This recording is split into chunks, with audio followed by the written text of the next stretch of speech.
For Christmas, my parents got my 11-year-old a new iPhone. She was over the moon. Then she saw something on the screen and asked, "What is it, Mama?" I looked at it and my blood ran cold.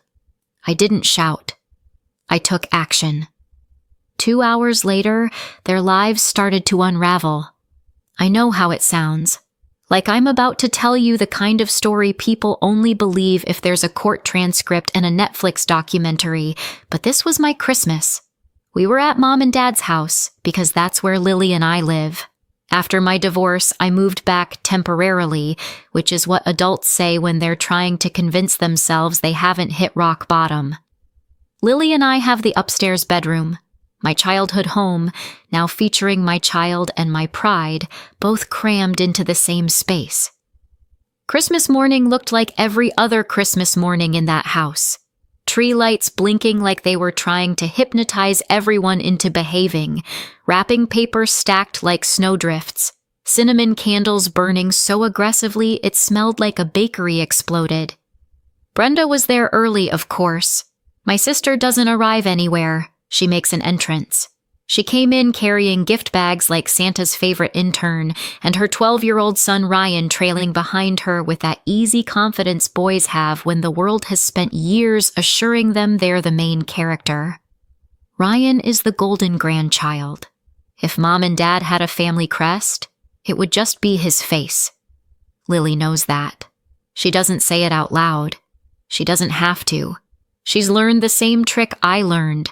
Smile, stay small, be good, and maybe, someone will finally look at you like you matter.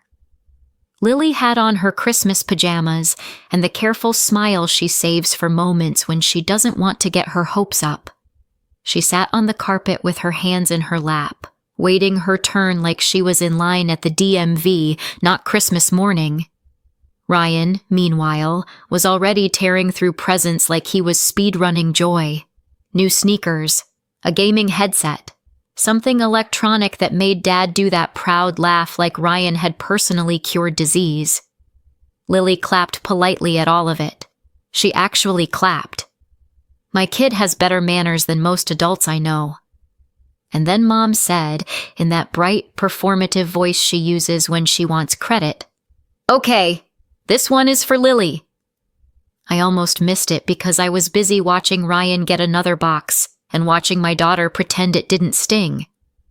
Mom slid a rectangular package across the carpet. I saw the shape. I saw the way Lily's eyes widened before she tried to tame them back into polite. I saw her glance at me, quick, nervous, like she needed permission to believe. Is this really for me?" she asked, soft. Mom smiled. Dad nodded once. Brenda's mouth twitched at the corner like she was watching a punchline she already knew. Lily peeled back the paper slowly, like she was afraid if she moved too fast the gift would evaporate into socks. And there it was. An iPhone box. Not the newest model, not the kind influencers unbox with manicured nails and ring lights, but still. An iPhone. A real one. The kind of gift Ryan would get without anyone blinking. Lily stared at it like it was proof of something she'd been trying to earn all year. "Oh my gosh," she whispered. She looked up at Mom, then Dad, then me, like she was taking attendance. Like she needed to make sure everyone saw her being chosen. "Thank you," she said immediately. Because that's who she is. Because she's learned the right words make adults less likely to change their minds. Mom watched Lily's face closely, like she was waiting for a bigger reaction. Dad watched too, quiet and heavy. Brenda leaned back, arms folded, calm as anything. Ryan smirked at the tree. Lily held the box with both hands and hugged it to her chest. She didn't even open it right away. She just held it. And my heart did this stupid thing where it jumped up and said, maybe. Maybe this is different. Maybe this year is different. Because I'm apparently the kind of person who will touch a hot stove twice just to confirm it's still hot. Mom cleared her throat. We thought it was time she had something nice. For safety.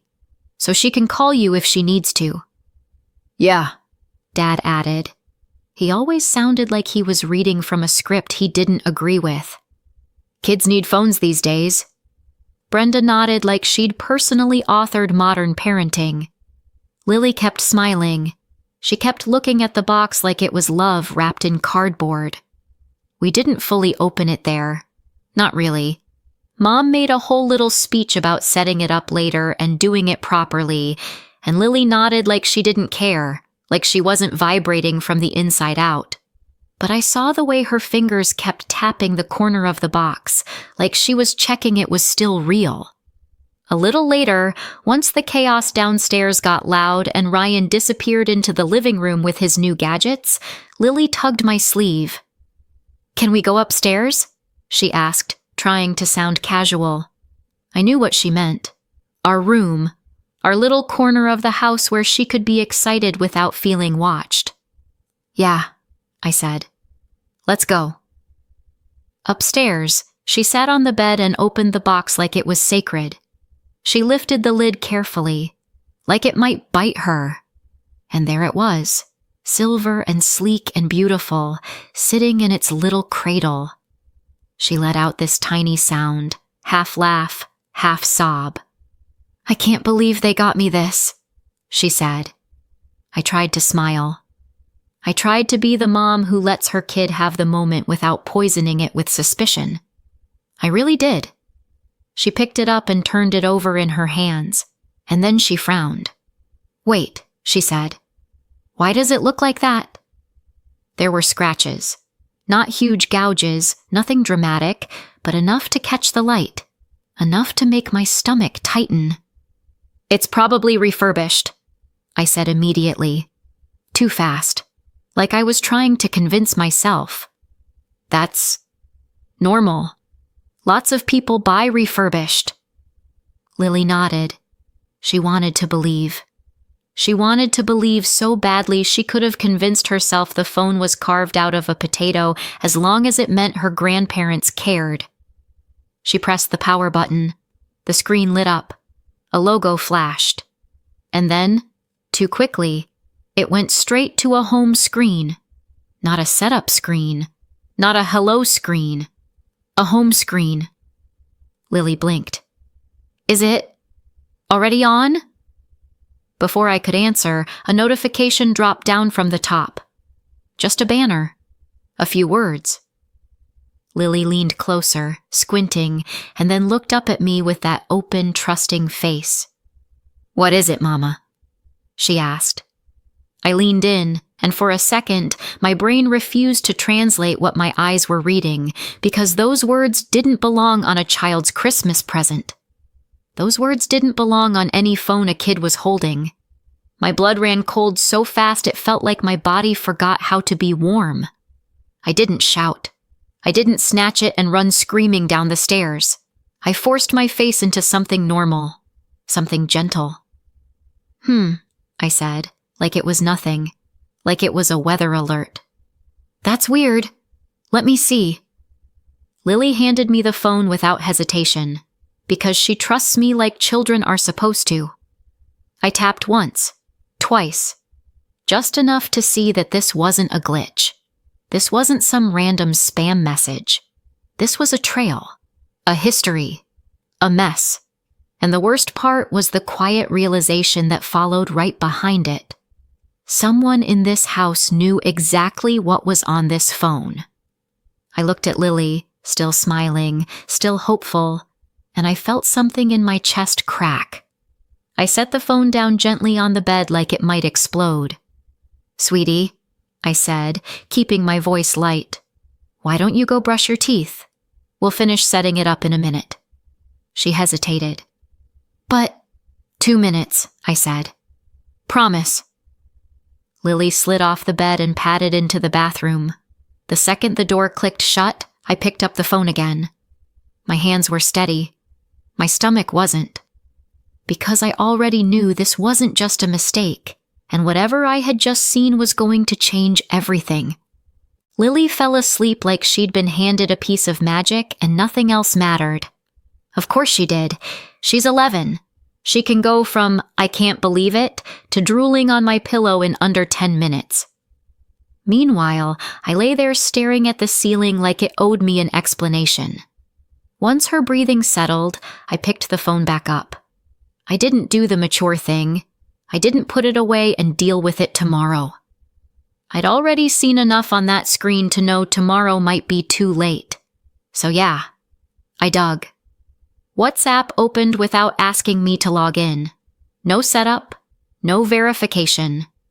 Just an inbox already full of history, like the phone had a life before it ever touched my daughter's hands, and whoever wrapped it up didn't bother to wash it first. I scrolled. The first thing that hit me wasn't one horrible message. It was the sheer volume. The same target, again and again. Long threads where the tone didn't soften, didn't reset, didn't end. It wasn't a fight. It was a routine. I checked call logs. Same number popping up over and over. Missed calls, repeated attempts, back to back like someone was trying to wear the other person down by sheer persistence. Contacts were a mess. Random numbers, stupid nicknames, entries that looked like someone didn't want this phone connected to anything real. And then I saw the name. Emily. My throat went tight. Emily was a girl from Lily's school. Not someone Lily talked about much, which honestly is part of what made it worse. Because even if your kid isn't involved, you still hear things. You hear the whispers at pickup. You see the sudden caution in teachers' faces. You catch the way parents lower their voices like the truth is contagious. Emily had disappeared mid-year, transferred, gone. Just not there anymore. I remembered one parent saying her parents went to the police. Like that was the shocking part. Like calling the police was the scandal, not whatever had driven a kid out of her school. Now Emily's name was sitting inside a phone my parents handed to my daughter for Christmas. I didn't need every detail to understand the shape of it. I saw enough to know this wasn't kids being mean. It was sustained, designed. A drip feed of humiliation and intimidation that felt deliberate, like someone had made a hobby out of making one girl miserable. I clicked into media and immediately regretted having thumbs. There were images saved in there. I caught a glimpse. Angle, context, the kind of wrong you don't have to study to understand, and I backed out so fast my hand slipped. No, I wasn't doing that to myself, and I wasn't letting that sit in Lily's orbit for one more second than necessary. I set the phone down and stared at it like it might start buzzing again, like it might crawl across the dresser and keep doing what it had been doing. Okay, so, how did this end up in my kids' hands? My brain offered the easiest answer first, because brains love denial. It's their favorite hobby. Maybe it was Ryan's old phone. That part actually made sense. Ryan is the golden grandchild. He gets upgrades like other kids get haircuts. A new phone for him wouldn't be special. It would be expected. And if he'd kept an old one as a spare, well, kids do dumb things with spare devices. Especially kids who think rules are for other people. Maybe mom and dad just re-gifted it. Cheap, lazy, thoughtless, but not malicious. And I could almost handle thoughtless. Thoughtless is familiar, because none of this was happening in a vacuum. Nothing in my family ever does. Brenda has been the chosen one for as long as I can remember. Mom and dad never sat me down and announced it like a villain speech. They didn't have to. In that house, love has always had a direction, and it rarely pointed at me. When Brenda had Ryan, the favoritism didn't vanish. It just updated. Ryan became the center of gravity. Everything he did was boys being boys. He's just spirited. He's got so much potential. Mistakes got brushed off. Attitude got reframed as confidence. Trouble got softened into misunderstandings. Lily, my Lily, learned the opposite lesson. Be polite. Be grateful. Don't make noise. Try harder. She claps for Ryan's gifts like she's at an awards show. She says thank you for practical presence with the same careful smile every year. She gets straight A's like she's applying for approval. And when she helps clear plates without being asked, she watches Mom and Dad's faces like she's waiting for the moment they finally decide she matters too. I hate that I recognize it so well, because I used to do it. That's why that iPhone box hit her like a miracle. That's why she hugged it to her chest like it was proof of something. That's why I let myself hope for half a second, even though I should have known better. Now I was sitting in the dark with evidence of someone else's cruelty on a device meant for my child, and that hope felt like a joke I'd laughed at too early. I picked the phone up again. I didn't know yet if my parents were just clueless or complicit. That was the part I couldn't solve from the screen alone. Should I wake Mom and Dad? March downstairs and shove it in their faces? Ask if they knew what they'd handed to Lily? Or would they do what they always do? Tell me I'm overreacting, tell me I'm dramatic, tell me to stop making trouble, while quietly fixing whatever needed fixing behind my back? Downstairs I heard movement, a chair scrape. Brenda's voice, tight, quick. Mom's lower, controlled. Dad's gravelly calm.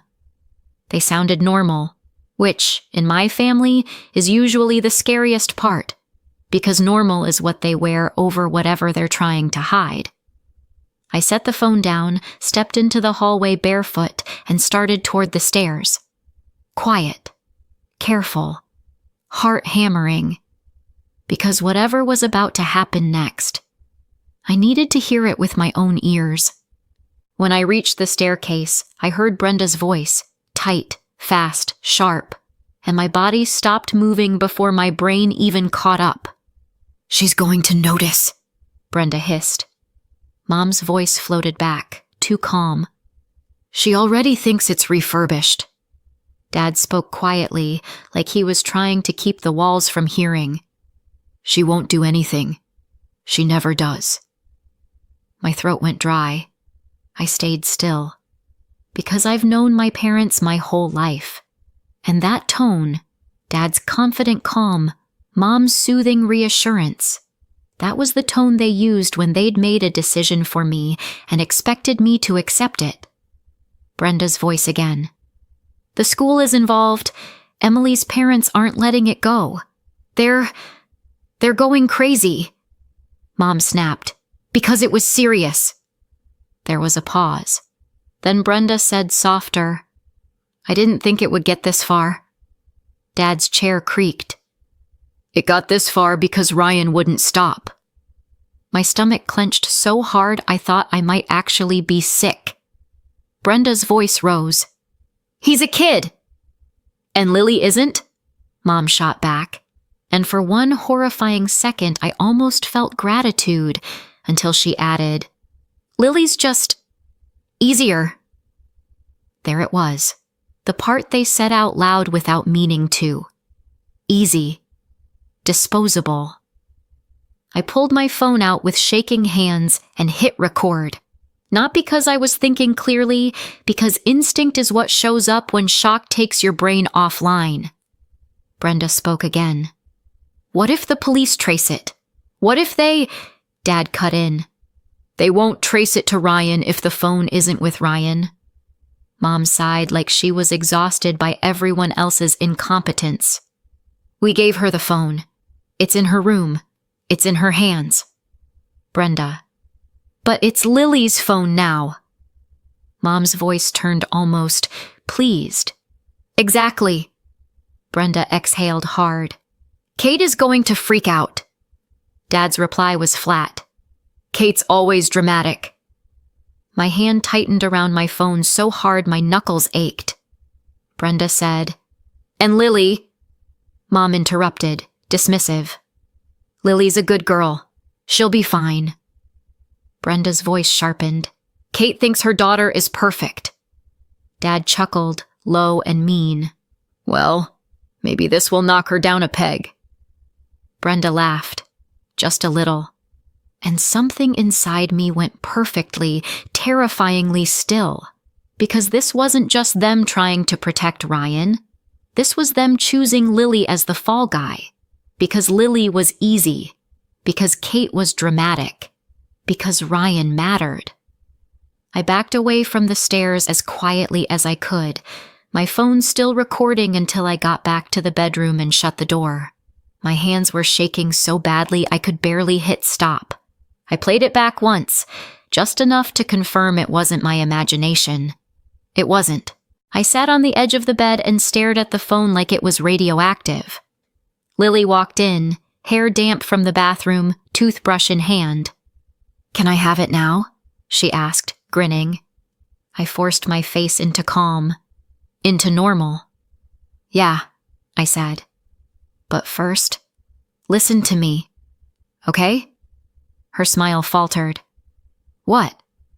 "We're going to go out for a bit," I said, light, casual, like I hadn't just heard my family volunteer my child as collateral damage. "A little surprise visit." "A surprise?" She perked up immediately. Kids love surprises. Adults fear them. "Yeah," I said. "Go put on shoes and grab your jacket." She ran to the closet. I packed fast, quiet, controlled. Not like I was going on vacation. Like I was evacuating. A couple outfits. Lily's toothbrush. My wallet. Chargers. The phone. Both phones. The iPhone and mine. I texted my friend Sandra with one thumb. Me. "Can we come over? Like, now." Sandra. "Yes. What's wrong?" Me. "I'll explain when I get there." I stared at that yes like it was a lifeline. Lily bounced back over. "Okay, where are we going?" I lifted my bag onto my shoulder and opened the door. Downstairs, I could hear Mom laughing again, Christmas music still playing, like this house wasn't full of people plotting to ruin my kid's life. Lily skipped ahead of me down the stairs. Mom looked up. "Where are you going?" "Just out for a bit," I said, and my voice didn't shake. "Sleepover." Mom's smile tightened. "A sleepover? On Christmas?" "Yeah," I said. "Lily's excited." Lily nodded enthusiastically. "Sleepover!" Dad's eyes narrowed slightly, like he could sense something slipping out of his grip. Brenda watched me too closely. Ryan shuffled into the room behind her, rubbing sleep from his eyes. He looked at the bag, then at me, and smirked. I didn't look away. I didn't say a word, because I had his Christmas present upstairs, and it wasn't a phone. It was consequences. We walked out the front door. Cold air hit my face like a slap. Lily tugged my hand. "Mama?" "Yeah, baby?" "Did I do something wrong?" she asked, small. My heart broke cleanly in half. "No," I said, instantly. "No, you didn't. Not ever." She searched my face, trying to understand. I squeezed her hand. "I promise." And I drove us straight to Sandra's house, knowing that the second I closed that door behind Lily, I was going to set something in motion that Mom, Dad, and Brenda would never be able to put back in the box. Sandra opened her door before I even knocked all the way, like she'd been standing there waiting. One look at my face and she didn't ask questions. She just stepped aside. "Come in," she said softly. Lily ran past us, instantly distracted by Sandra's dog and the promise of snacks. Bless children and their ability to pivot. Sandra guided Lily into the living room. "Hot chocolate?" "Yes," Lily chirped, like we were having the best Christmas adventure ever. I followed Sandra into the kitchen. "What happened?" she asked. I set the bag down. I set the phone down. My hands finally started to tremble now that Lily wasn't watching. Sandra's eyes flicked to the phone. "Kate." "I overheard them," I said. "They gave Lily a phone on purpose.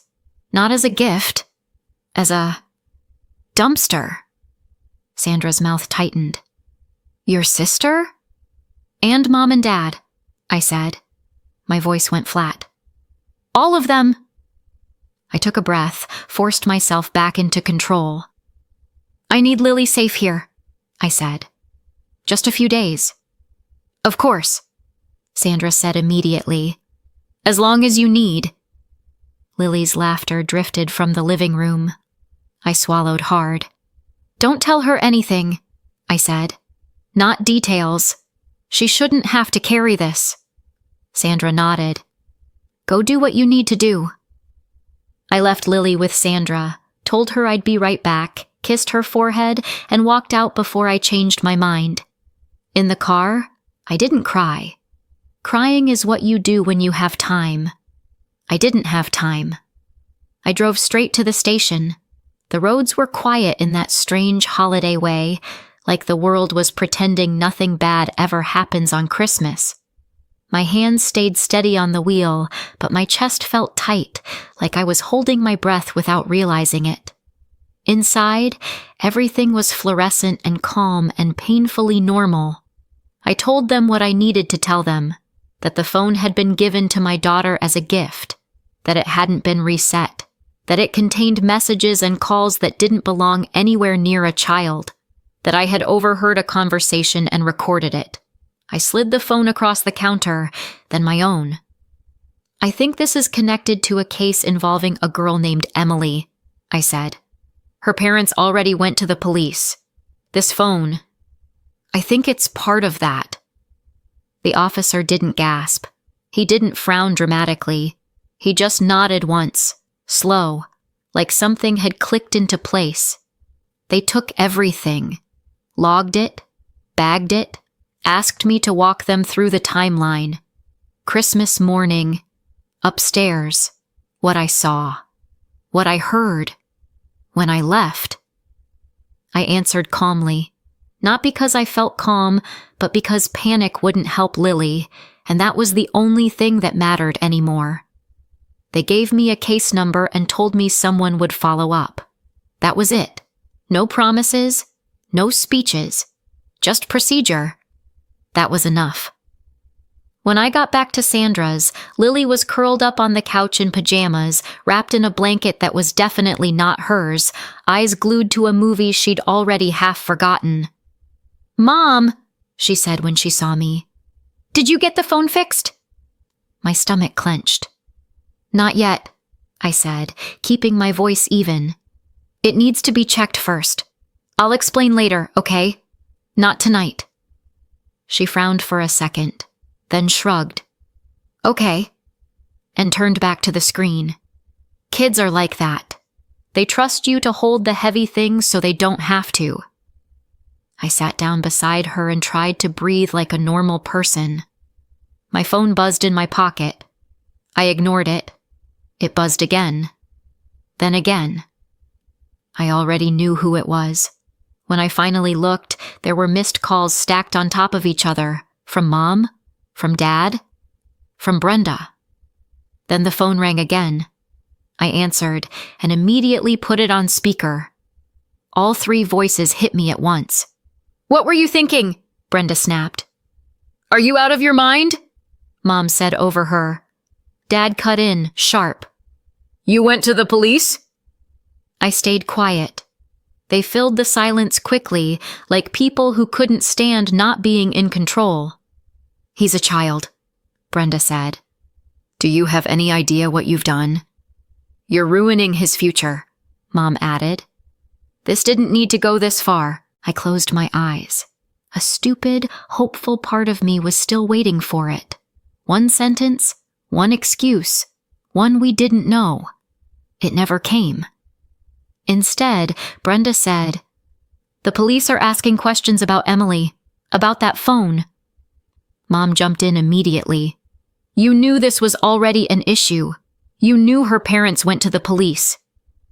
Dad exhaled hard. We were trying to handle it. By giving it to my daughter? I asked quietly. There was a pause. Just long enough. She would have been fine, Mom said. Nothing was going to happen to Lily. Brenda scoffed. Ryan could get expelled over this. And there it was. They knew. They knew it was tied to Emily. They knew police were already involved. They knew exactly what they were handing to my child. And they did it anyway. Something inside me settled, not shattered. Settled. This conversation is over, I said. Kate, Dad started. I'm done, I said. My voice didn't shake. Do not contact me again. I hung up. Lily laughed at something on the screen, completely unaware of the moment my family ceased to exist as a safe place. The confusion was gone. So was the hope. What was left was clarity. And I sat there, holding on to that clarity, knowing there was no going back from it. 6 months later, my life is quiet. Not the awkward, holding your breath kind of quiet. The good kind. The kind that lets you sleep through the night without your phone lighting up and your stomach dropping before you even read the screen. After that call, I didn't wait around to see what they'd do next. I cut them off. All of them. Blocked numbers. Emails filtered straight to trash. Social media locked down. When they tried to go through Lily, messages sent to her school, accidental run-ins, one very bold attempt to have someone else pass along a note, I shut that down too. I filed for no contact. Not a dramatic scene. Paperwork, signatures, dates. A very calm explanation that no one who had tried to use my child as collateral was welcome anywhere near her again. That part felt good. We moved a few weeks later. A rental, technically, but it doesn't feel temporary the way temporary used to feel at Mom and Dad's. It's bright, clean, quiet. Lily has her own room, her own door, and a say in what goes on the walls. The first night there, she sprawled out on her bed and said, "It feels peaceful." That's how I knew I'd done the right thing. I didn't hear about the fallout directly. I didn't want to. But news travels in families like mine whether you ask for it or not. Ryan was expelled, not asked to transfer. Expelled. The school didn't dress it up and they didn't wait it out. Once the investigation wrapped up, that was it. My parents didn't go to prison, but they didn't walk away clean either. Trying to dump evidence onto a child to keep it out of someone else's hands doesn't look great when it's written down and played back. Community service, probation. Mandatory classes they'll insist were humiliating and unfair to anyone who'll listen. From what I hear, a lot fewer people are listening these days. Brenda moved from furious to quiet. That's usually what happens when someone realizes the version of the story they rehearsed doesn't work outside the family bubble. Emily's parents sent me a short message. Just a thank you. Nothing dramatic. Just relief. I cried when I read it. Then I deleted it. Not because I didn't care, but because I didn't need proof anymore that I'd done the right thing. Lily is happy now. Not the careful, polite version of happy. The loud one, the messy one, the kind that laughs without checking anyone's face first. And me?